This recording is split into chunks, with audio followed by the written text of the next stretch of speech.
ثم جعلناك على شريعة من الأمر فاتبعها ولا تتبع أهواء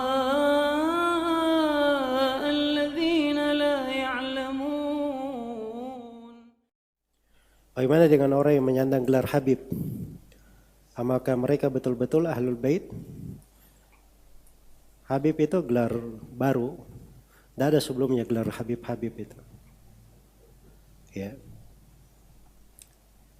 Diistilahkan oleh sebagian orang pada siapa yang memiliki gelar Ahlul Bait atau bersambung keturunannya kepada Ahlul Bait. Ya, maksudnya keturunan Al-Hasan bin Ali radhiyallahu anhuma.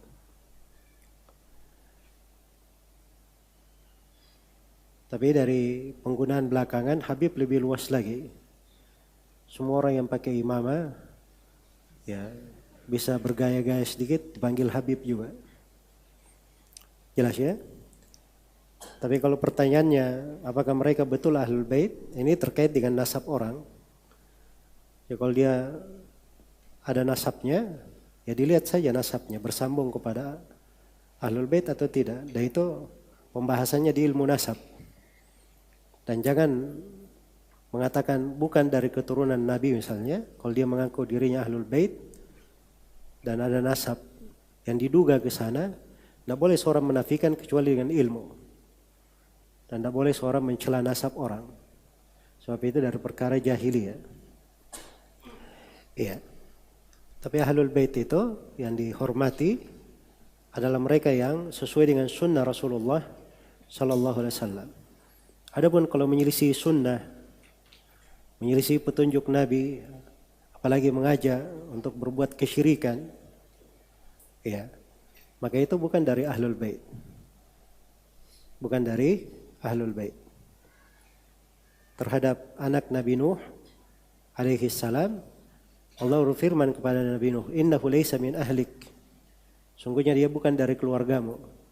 Diputus hubungan kekeluargaannya karena dia menyelisih jalannya Nabi Nuh alaihi salam. Semoga Allah Subhanahu wa taala memberi taufik kepada semuanya, wallahu taala alam. Bagaimana hukum memakai dasi? Apakah itu dihukumi tasyabbuh dengan orang kufar atau tidak? Dulu waktu dasi itu masih jarang yang pakai, ya, itu banyak ulama yang berbicara dasi itu tasyabbuh dengan orang-orang kafir.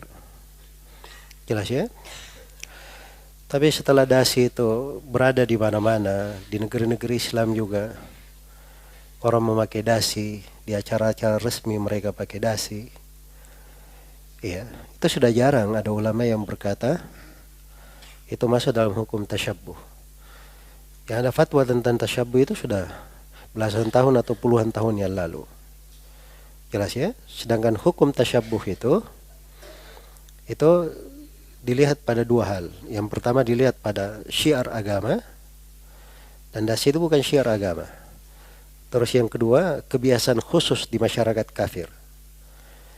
Nah, kebiasaan khusus di masyarakat kafir itu bisa hilang kalau dia sudah dipakai di mana-mana. Jadi kalau misalnya HP ini andai kata cuma dipakai oleh orang kafir, maka kaum muslim pakai HP tasyabbuh. Jelas ya? Tapi karena dia sudah dipakai di mana-mana, makanya bukan apa? Bukan tasyabbuh. Sama dengan makan pakai sumpit itu. Makan mie. Dan semisal dengannya. Ya, itu kan asalnya dari orang-orang kafir. Tapi itu sudah dipakai di mana-mana. Orang makan di pinggir jalan saya. Mie pangsit pakai sumpit semua. Jelas ya? Jadi mengatakan itu tasyabbuh, itu tidak benar secara bahasa maupun secara syar'i dan secara urf. Jadi jangan cuma melihat oh ini orang kafir pakai, kalau begitu tasyabbuh dengan orang kafir. Ya kalau begitu kamu tidak usah makan, tidak usah minum. Ya orang kafir makan dan minum juga. Jelas ya? Ya. Tidak usah tidur karena orang kafir juga tidur. Dan tidak usah hidup karena orang kafir juga hidup. Jadi jangan berlebihan ya di dalam memahami makna tasyabbuh. Diikuti kaidah-kaidah dan diikuti batasan-batasan yang diberikan.